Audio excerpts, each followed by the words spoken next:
দারুণ সুখবর, দারুণ সুখবর, দারুণ সুখবর। এনআইডি কার্ড সংশোধনে ইসি কিন্তু সম্পূর্ণ নতুন নিয়ম নিয়ে আসছে। আর এই নিয়মে এনআইডি কার্ড সংশোধন করা কিন্তু অনেক ইজি, আপনাকে অনেক বেশি হ্যাসেল থেকে বাঁচাতে পারে। সো আপনারা কিভাবে সহজে এনআইডি কার্ড সংশোধন করতে পারবেন সেটা নিয়ে বিস্তারিত আলোচনা করব। চলুন তাহলে মূল ভিডিওটা শুরু করা যাক।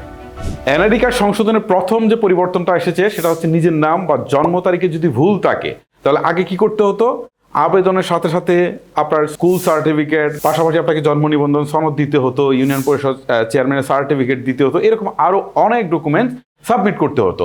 তারপর এইগুলো পরীক্ষা নিরীক্ষার জন্য মহাপরিচালক পর্যায়ে যেত। এটা অনেক সময় সাপেক্ষ ব্যাপার ছিল, অনেক ক্ষেত্রে এটা বাতিল হয়ে যেত। সো এখন যে কাজটা করেছে ইসি সেটা বলছে যে যদি আপনার জেএসসি, জেডিসি বা এসএসসি বা সমমান পরীক্ষার সার্টিফিকেট থাকে এবং সেগুলো যদি অনলাইনে থাকে, মানে রিসেন্ট যে রেজাল্টগুলো পাবলিশ হচ্ছে সেগুলো তো অনলাইনে আছে। সো যদি এইরকম হয় তাহলে আপনি আবেদন করবেন। এখন আর মহাপরিচালক পর্যায়ে যাবে না, জাস্ট মার্ক লেভেলের যে কর্মকর্তা আছে তারাই যাচাই করে যদি দেখে যে না আপনার অনলাইন সার্টিফিকেটে এই নাম বা এই জন্ম তারিখ আছে, তাহলে আপনার এটা ইনস্ট্যান্ট তারা এটা কি সংশোধন করে দিয়ে দিন, অর্থাৎ দ্রুততম সময়ে এবং হ্যাসেল ফ্রি ভাবে কিন্তু আপনারা এই কাজটা করে ফেলতে পারবেন। তবে আপনার সার্টিফিকেটটি যদি উন্মুক্ত বিশ্ববিদ্যালয়ে হয় তাহলে একটু দুঃসংবাদ আছে, অর্থাৎ আপনার এইটা সংশোধনের জন্য সিদ্ধান্ত নিবে এনআইডি অনুবিভাগের মহাপরিচালক, অর্থাৎ এটা আগের মতো একটু সময় লাগতে পারে এবং এটা একটু কমপ্লেক্সিটি তৈরি করতে পারে।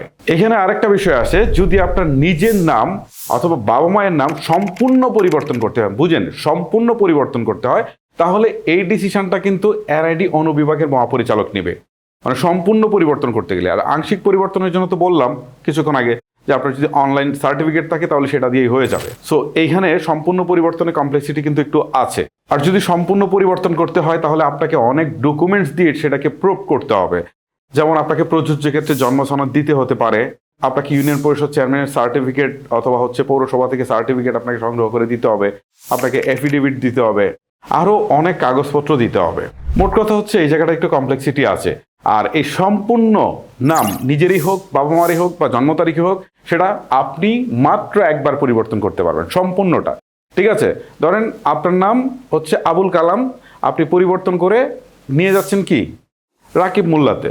সো এই যে ম্যাসিভ চেঞ্জটা করছেন, মানে পুরোটাই পরিবর্তন করছেন, এটা একবারই করতে পারবেন, সেটা বাবা মার নামের ক্ষেত্রেই হোক বা জন্ম তারিখ হোক বা অন্য কোনো কিছু ক্ষেত্রে হোক, এটা একবারেই করতে পারবেন। যাই হোক, এবারে আসি যে এটার আবেদনটা আসলে কিভাবে করবেন। আজকে আবেদনের প্রসেসটা একদম প্র্যাকটিক্যালি দেখাচ্ছি না, আমার আরেকটা ভিডিও আছে সেটা দেখে নেবেন। আমি ওই ভিডিওর লিঙ্কটা এই ভিডিও ডিসক্রিপশন বক্সে দিয়ে দিব। আবেদন প্রসেসটা অলমোস্ট একই রকম। আপনারা কি করবেন, সার্ভিসেস nid.gov.bd এই সাইডে চলে যাবেন। ওইখানে যে প্রথমে একটা আপনাকে হচ্ছে অ্যাকাউন্ট খুলতে হবে। অ্যাকাউন্ট খোলার পর আপনাকে সংশোধনের জন্য ফর্ম দিবে, সেই ফর্মটাকে ফিল আপ করে স্টেপ বাই স্টেপ জমা দিলেই কিন্তু আপনার আবেদন প্রসেসটা শেষ হয়ে যাবে। মানে আবেদনের জন্য আরেকটা ভিডিও আছে, সেটা জাস্ট একটু দেখে নিন। আজকে এইটুকু ছিল আপডেট, সো আপনাদের জানিয়ে দিলাম। সবাই অনেক ভালো থাকেন, আনন্দে থাকেন। আল্লাহ হাফেজ।